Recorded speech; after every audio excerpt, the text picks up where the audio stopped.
जब बच्चे आएंगे यहाँ पे बोर्ड एग्जाम देने के लिए, सबसे पहले क्या होगा? बच्चे आएंगे और 6 फीट की दूरी पे एक दूसरे से रहेंगे जी। वो हमने स्क्वायर्स बना लिए जो मैं आपको दिखाऊंगी। एक बच्चा ही एक गेट पे, ये पूरा गेट नहीं खोला है ताकि भीड़ ना हो। हाँ। एक बच्चा एक गेट पे जाएगा। हाँ। इस तरह से बच्चा आएगा और एक स्क्वायर में खड़ा हो जाएगा। खड़ा हो जाएगा और उसका टेम्परेचर लिया जाएगा। हाँ। उसके बाद टेम्परेचर लेने के बाद उसके पैरों को ऊपर स्प्रे होगा ताकि उसके जूते साफ हों। पैरों पे स्प्रे होगा ताकि उसके जूते साफ हों।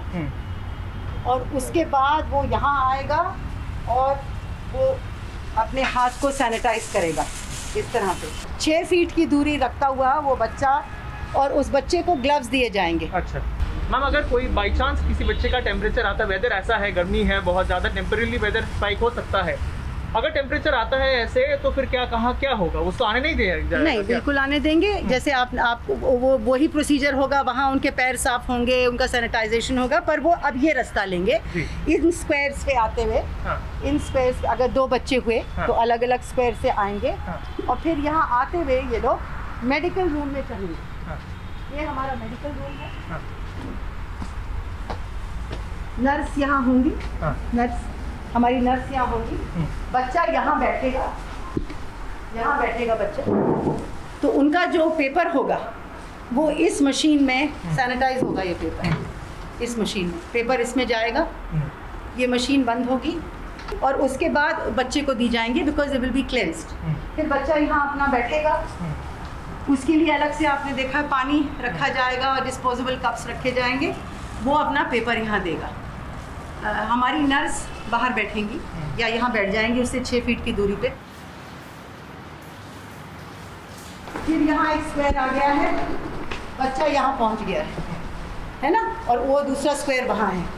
और ये हम पहुँच रहे हैं उस एरिया में जो हमने सैनिटाइज किया है एग्ज़ाम के लिए।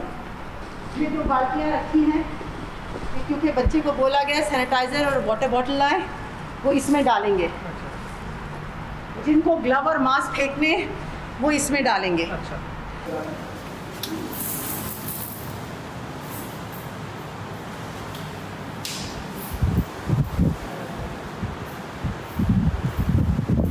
छः फुट की दूरी पे तो एक कमरे में 1 2 3 4 5 6 7 8 9 10, इससे ज़्यादा नहीं है। और हमने नाप के 6 फुट की दूरी पे रखा है बच्चों को।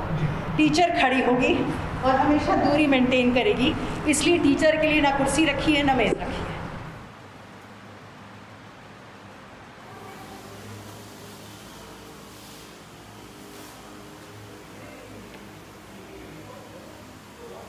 या हमारी सफाई वाले एक्सिलरी स्टाफ बैठे होंगे। किसी भी टाइम पे not more than 1 child in the washroom. एक बच्चे से ज़्यादा हम वॉशरूम में नहीं भेजेंगे, क्योंकि जैसे ही वो निकलेगा फिर वो लेडी अंदर आके उसको क्लीन करेगी। तो अगर जब ये पूरा प्रोसेस खत्म हो जाता है, कितने ड्यूरेशन का होता है मोस्टली पेपर? 3 घंटे का। 3 घंटे का पेपर। उसके बाद जब खत्म हो जाएगा उसके बाद क्या प्रोसेस होगा? बच्चे कैसे बाहर आए? प्रोसेस वही होगा। हाँ। एक एक करके बच्चे आएंगे, क्योंकि मैंने आपको बताया 2 गेट बने हुए। हाँ। तो क्लासें खुलेंगी, उस तरह से एक एक करके एक बच्चा आएगा उसी स्क्वायर में। इस तरह से जब तक वो वाला स्क्वायर नहीं पहुंचता है तो उसके पीछे के पीछे अलग अलग स्क्वायर्स हैं, उन स्क्वायर्स में उतरते हुए जिस तरह से चढ़े हैं उसी तरह से उतरेंगे। बच्चे एसिम्प्टोमेटिक हो सकते हैं। अगर इन्फेक्शन हो जाता है तो फिर क्या होगा? इसके बारे में इसके बारे में तो ये है कि जो मैं हमेशा कहती हूँ कि ये फ़िलहाल तो जो भी हो रहा है, ये कोशिश पूरी हो रही है कि अनसर्टनिटी को हटाने के लिए, ताकि एक किस्म का गोल पोस्ट हो कि भाई हम ये चीज़ करेंगे पहली को जाके। पर मैं हमेशा कहती हूँ कि एक प्लान बी और एक प्लान सी भी है, कि किसी कारण अगर नहीं हुए तो CBSE के पास ज़रूर प्लान सी, बी और सी भी है इन प्लेस, कि अगर इम्तिहान नहीं हुए इस तरह से तो वो अलग तरीके से उन्हें सोच रखा होगा कि असेसमेंट करेंगे।